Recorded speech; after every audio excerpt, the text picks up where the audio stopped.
it's going to be awesome. How many people here like to travel or have traveled? Show of hands.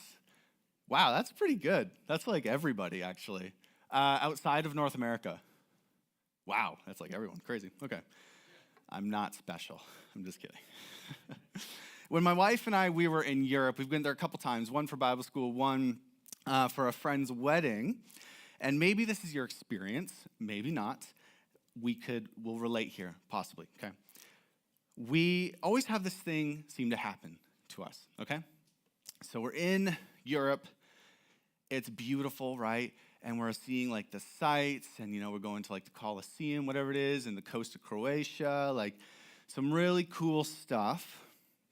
And we see these amazing things, and they're breathtaking, and there's cobblestone everywhere, and that's the only reason you need to go to Europe, by the way, is the cobblestone. But a big majority of everything we do and what we're up to is we're like searching and TikToking. Well, Victoria's scrolling TikTok. We're Instagram searching, Googling, we're praying about it, discerning, we're getting in fights and arguments, and then eventually we're getting over our passive aggressiveness, and it's always to do with where we're going to eat. Is that your experience? Maybe, I don't know.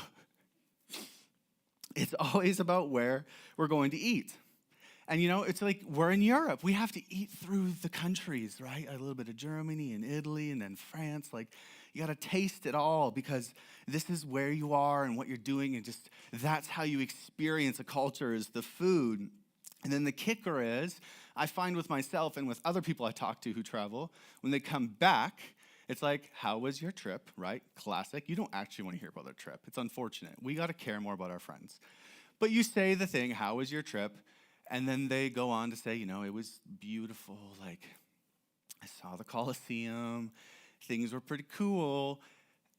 And then we go on to describe in like a 1,000-word essay the food we had and the places we went. And we start using words like delectable and mouth-watering, and the mouth taste and feel and the astringency. And eventually we start saying things like, yes, chef. If you've watched The Bear, I don't know. I'm going to have a lot of you just wanting me to shut up and just get to Thanksgiving, eh? Can this guy just go away? We want to go eat. Maybe that's your experience, right? That when you come back from those places, it's the food almost that's impacted you more. The things that you tasted and the pleasures you got to intake on. In our culture, our society, everywhere around the world we look, we just adore food, especially in North America. We love it. And just think about what weekend we're at. It's so fitting what weekend we're at. Like, we come before the Thanksgiving table, heads up, guys, there's more to Thanksgiving than just the food, right? But we've created almost this society that we worship the table. We like stuff as much as we can into ourselves. And, how much can I eat before I throw up? I feel like maybe I've done that in the past. Maybe you haven't. But there's just these massive proportions of turkey and prime rib, all the fixtures, the mashed potatoes. And you walk away and your plate is literally this big. And you say, how did this happen to me? This is not all going to fit inside of me. And then it does somehow. It's a problem.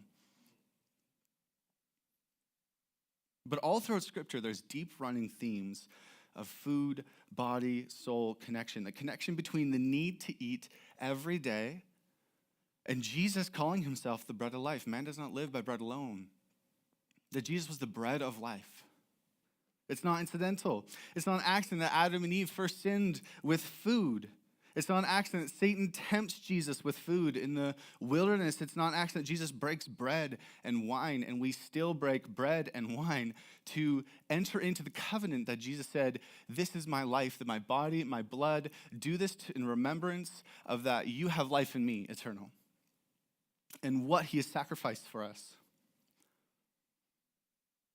Our food is not something that we should take lightly. And maybe we've been going through the way of Jesus. If you don't know. If you're new, welcome. If you're visiting, welcome.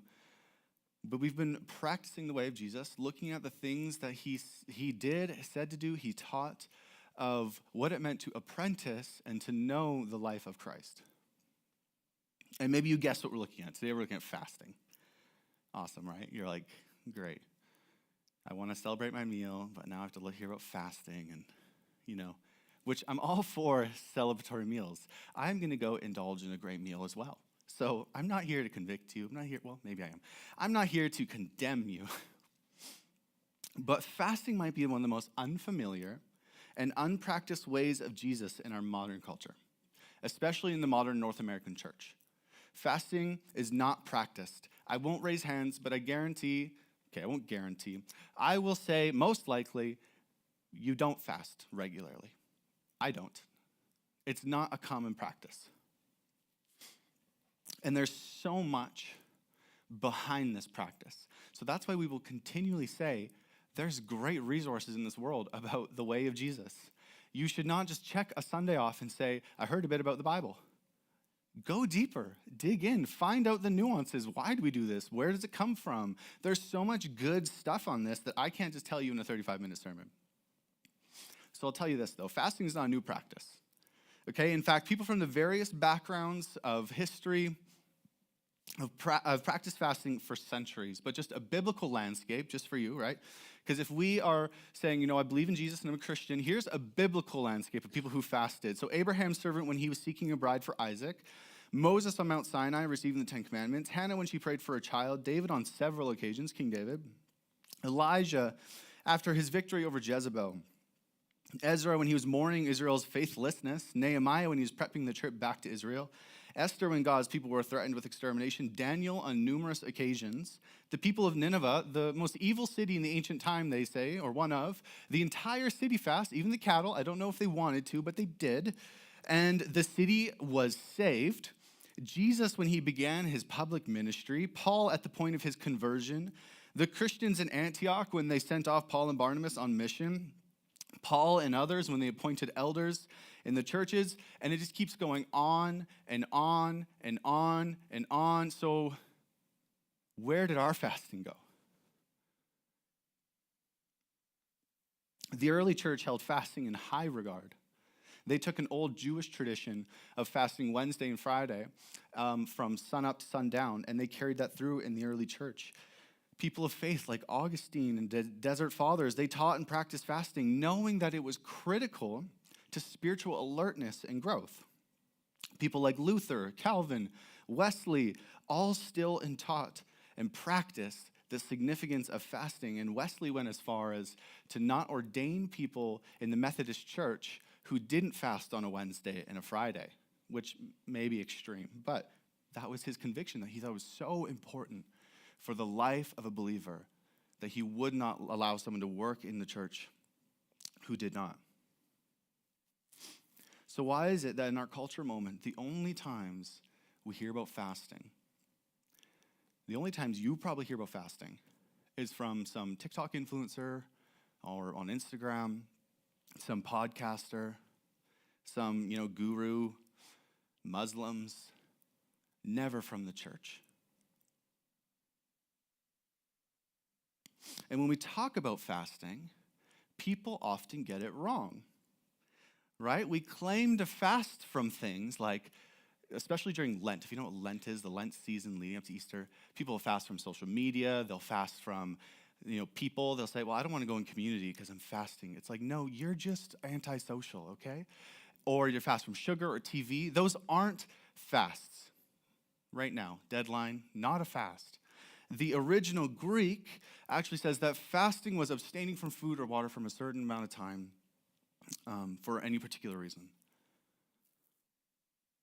And it's like we will fast from anything but food. In North America especially. We'll fast or say we're fasting from anything but food. Like, I can give up my phone in the evening from the times of 10 to 11 p.m. That's easy. I got that. It's not easy. I tried. It's hard. My wife and I were talking about it. Anyways. Or, I'll give up seeing a certain person for a while because that's hard. Food's hard to give up. The church has completely eliminated this practice of fasting, for our appetites can never be satisfied in the West. We're worried about how religious fasting is, right? People are like, well, I don't want to be religious. I don't want to do it because, then I'm just doing it because the Bible told me to. then I'm religious. Or we'll be hungry, and it's hard. Hunger is a hard thing. We get cranky, moody, and if you don't, you're a liar. I don't believe you. It's called hangry for a reason. And we attribute fasting to some Eastern religion that, the yogis and the gurus got it. They can do it. Muslims can do it, but that's not for us. It's not for North America. Or maybe, just maybe, we've lost our need and our dependence on God. My question is, what if we're missing out on one of the most powerful, insightful, intimate practices of Jesus? That when he says, come and follow me, learn from me, practice my ways, take upon my yoke, that we've actually abandoned one of the practices that we can intimately, insightfully, powerfully know Christ. And we get this perception often with things like spiritual rhythms and disciplines that they're kind of like recommendations for the spiritual life. And what we've sort of been nudging towards is that I don't know if you can know Jesus if you don't practice his ways. I don't know if they're recommendations. It's not like Jesus is like, well, maybe you could follow me if you try this stuff. It's like, no, I want to know you, Christ. I will do these things. It's as if we think we can have a life without practicing the ways of God and know God. And we can't know the ways in which he demonstrated how we are grafted into the life-giving vine that is Jesus without apprenticing under him. In his famous Sermon on the Mount, and this might make you uncomfortable, and I'm sorry, please come talk to Colby, not me. No, you can talk to me. Joking. On the Sermon on the Mount, Jesus does not use if, buts, maybes, right? When those he's talking about who inherit the kingdom of God, and later on he keeps going, he says, when you pray, when you serve, when you fast. Again, in Matthew 6, 16 through 18, when you fast, one of Jesus' first teachings on fasting, do not look gloomy like the hypocrites, for they disfigure their faces, that their fasting may be seen by others. Truly I say to you, they've received their reward. But when you fast, anoint your head and wash your face, that your fasting may not be seen by others, but by your Father who's in secret, and your Father who sees in secret will reward you. Here's the kicker with something like fasting. Jesus and the apostles, they never commanded it. This is not a command. It's not like I'm not saying you have to leave this place and then not have your celebrating your dinner and, eat tons of good food. You don't have to do that. It's not like it's commanded. It's not like you're going to hell if you don't fast. But it's this assumption. Jesus assumed that people who practiced his ways and followed him and intimately wanted to know the Creator, they would fast. They would do a lot of things. They would serve. They would pray. They would give. So why fast? What is the purpose? And there's a lot of implications and reasons, and I just want to highlight kind of a few broad things in fasting. So number one, fasting offers us to God. Large in part, one of fasting's primary purposes on both a practical and spiritual level is that we are offering our whole selves to God. And I'm a very practical guy, so I love when the Bible gets practical because then it feels even more real. It's like, hey, this actually matters right now for me in this day. And so practically, fasting has a wide variety of health benefits, and I'm no doctor, okay? I'm not trying to be a doctor. Don't come at me. Again, come at Colby. And there's pros and cons for fasting, and if you're pregnant, don't fast. If you're on medication and you can't, don't fast. Do your research. This is, again, why we say dig in. Do some research. But fasting, first of all, allows us to offer so much more of our train of thought, of our mind, of our thinking, of our will. The depths of who we are actually are revealed in fasting as we offer ourselves to God. But we just have an abundance of time when we remove food from the equation. Time for God. And I'm not saying fast and then just play video games all day or whatever you do all day. It's fast and seek God.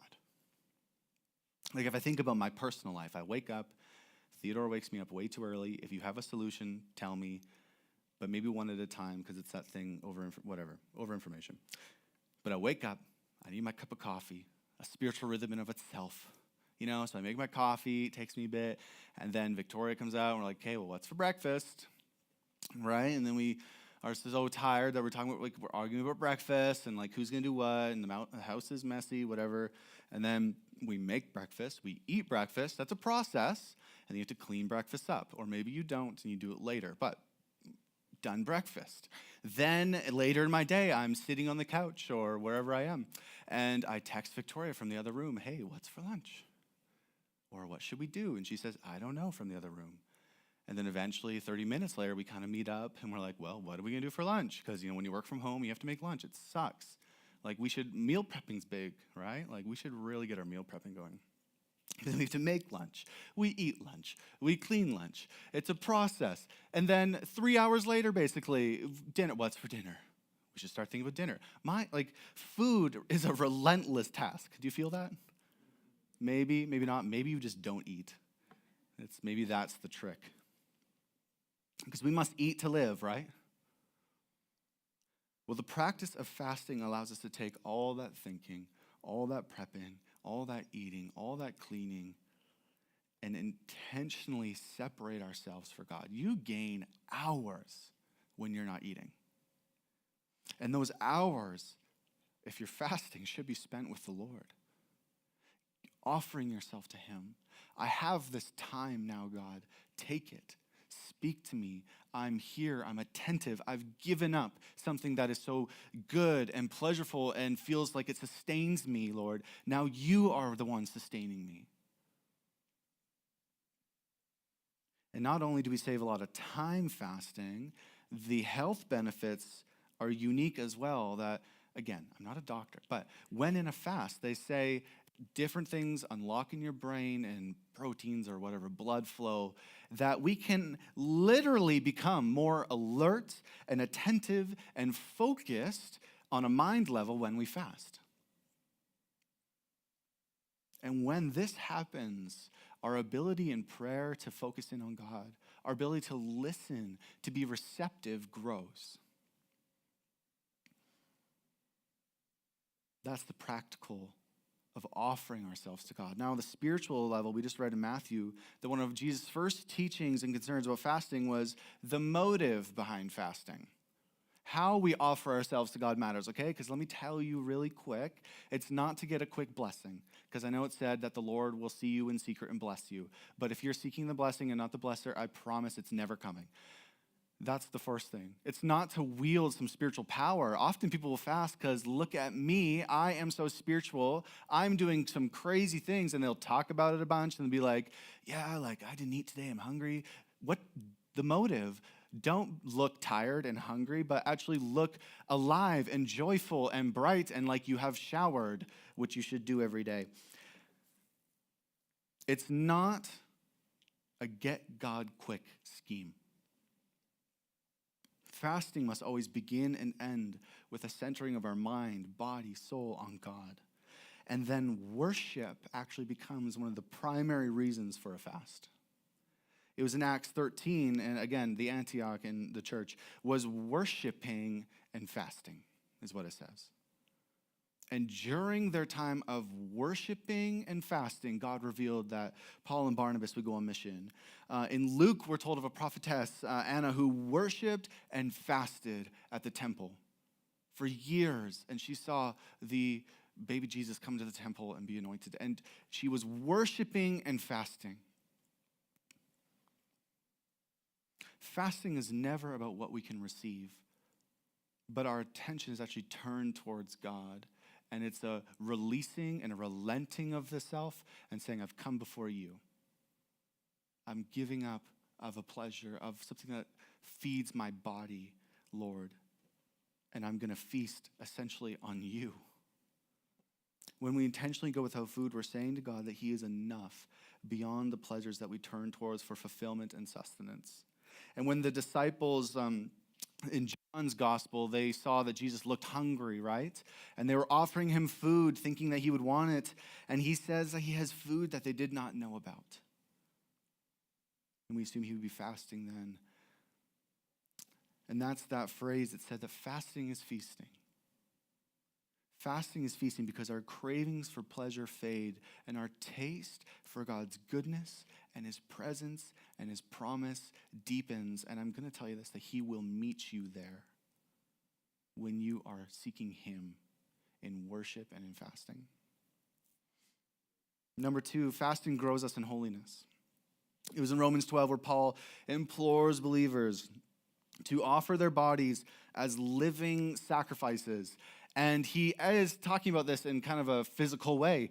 Your body is connected to your spirit and who you are. We are like threefold beings. I don't know what all the folds would be, but we're not just like a mind and then a body and then like a spirit. We are one as the Trinity. It's like a unique reflection of God. And he says, offer your body as a living sacrifice. And he says that this would be their true worship, a spiritual worship. And there's this profound connection between the physical and the spiritual regarding formation. Every practice that we're talking about, when Jesus says, come follow me, will require the body to do the practice. It's pretty unique. And Jesus was the one who was one with God, who came into flesh. He existed in flesh, was tempted in flesh. He exampled how to live in flesh. He died in flesh, but was ultimately raised to glory. Our growing of holiness happens inside of these bodies this side of heaven. There's no ridding yourself of this body. There's no nirvana we reach, and then we are like separated, like mind and body, soul. But as followers of Jesus, we can offer this fleshly experience on this earth as true spiritual worship. And that's what happens in fasting, is we offer our bodies as living sacrifices. As we feel the slight pains of hunger, we're almost as if entering into the extreme pain and suffering that Jesus had on the cross. And then when we eat and celebrate later, we're celebrating his goodness, that he raised and he brought life and sustainability to every person who calls on his name. I love how Dallas Willard says this when we're offering our bodies and it's growing us in holiness. He says that fasting is a very important way of practicing self-denial, something required of every Christ follower. If you are finding that you've never denied yourself as you follow Christ, I would take a good hard look at what direction you're going. Is it towards you or towards Jesus? Fasting is one of those things where it's very important, where we learn what it means to actually deny the self. And quote unquote, what we say, take up our cross. Take up suffering so we actually can know God at a depth. And fasting is the way in which we deny ourselves the comfort of this world and expose ourselves to a need for spiritual filling. It's a need.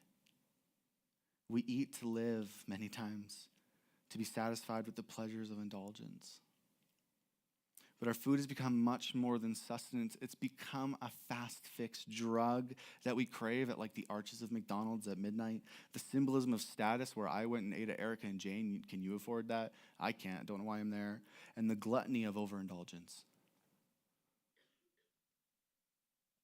If you desire a glimpse at your inner life, try fasting. Dedicate it to the Lord. Like for myself, it's in times that I've fasted where, I get a little bit grumpy because I'm hungry and I'm tired, right? Because you're without food. And so I blame it on the fast. I'm like, well, Victoria, I'm going to snap today because I'm fasting. Right, like that's my excuse. But as I go throughout the day, it's exposed to me that I have this spirit of frustration and maybe anger, and that I'm actually just not doing well spiritually, as I've not feasted on the scripture and feasted on God enough.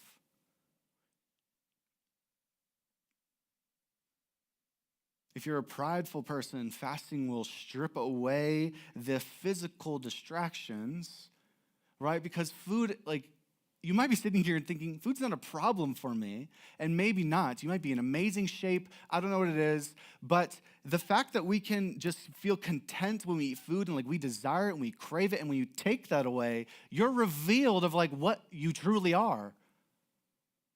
And if you're prideful, these distractions could keep it at bay, right? Like, I can just eat my meal and like, it's fine. I'll be satisfied with good things of this world.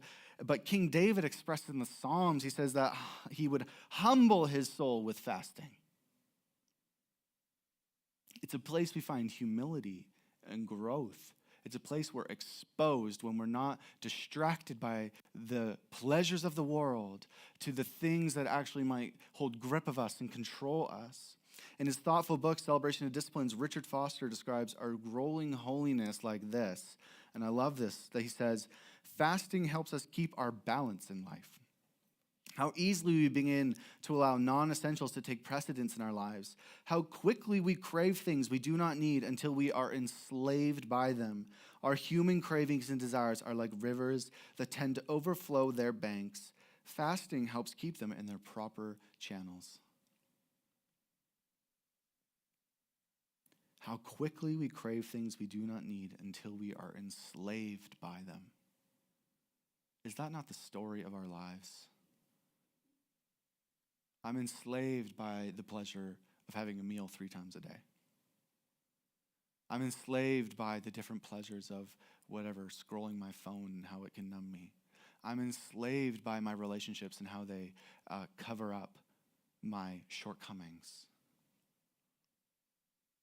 And fasting can actually reveal those and keep them in the proper channels of when we can actually submit it and grow with God.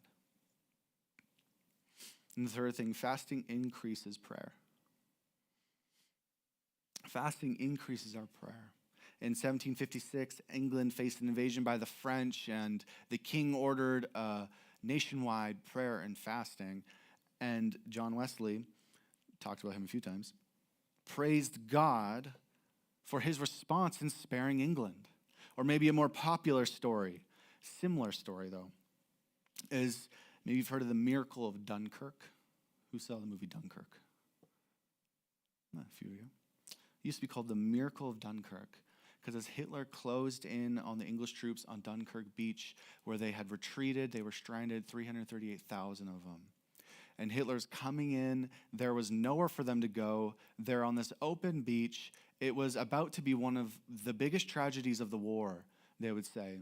And then the king ordered the day before, when this should have all happened, a nationwide prayer and fasting. And it said that up to 1 million people were at the doors of churches, out in the streets, praying and relenting and saying, God, we're here before you, we're fasting, bring home our loved ones. And people were crying out to God. And the events that followed were nothing short of a miracle. So Hitler stopped his tanks, and no one really knows why.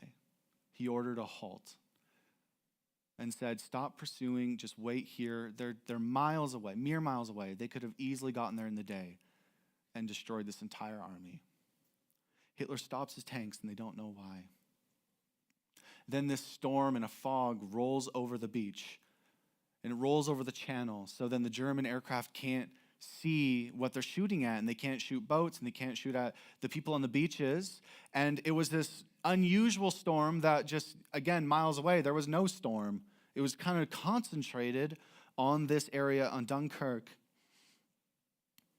And then the third thing is that the channel, which was normally choppy and windy, had become completely still. And certain commanders and people said that they described it like it was glass. And so the initial rescue plan was that there was one point on the beach that was actually deep enough for these people to be rescued. But by that time, they estimated only 30,000 would have lived out of the 338,000. But because of these scenarios, you might know the story, hundreds of civilian boats could go across the channel and pick up every single person and bring them back to safety. And it's said to be one of the biggest turning points in the war.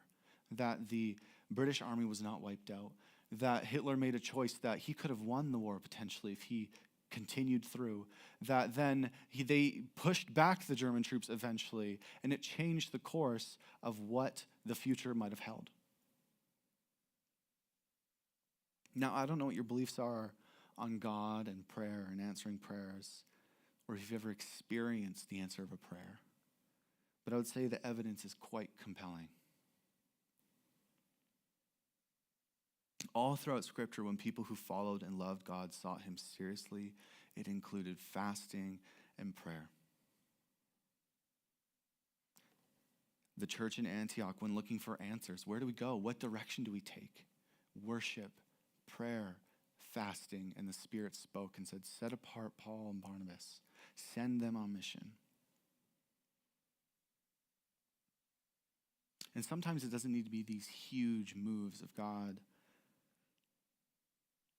A friend of mine, after a long season of life, turned to God in fasting and prayer, and the gift that he received wasn't this amazing vision of a new future, wasn't just the audible voice of God saying, you must go or whatnot, but just the simple reminder that he's a beloved son, worthy of love, and known by a gracious Father. The partnership of fasting and prayer implores God to listen and respond with his will in the life of one who seeks urgently and intently. Arthur Wallace says this amazing thing about what prayerful fasting is. He says that fasting is calculated to bring a note of urgency and importance into our praying and to give force to our pleading in the court of heaven. The man who prays with fasting is giving heaven notice that he is truly in earnest. Not only so, but he's expressing his earnestness in a divinely appointed way. He's using a means that God has chosen to make his voice to be heard on high.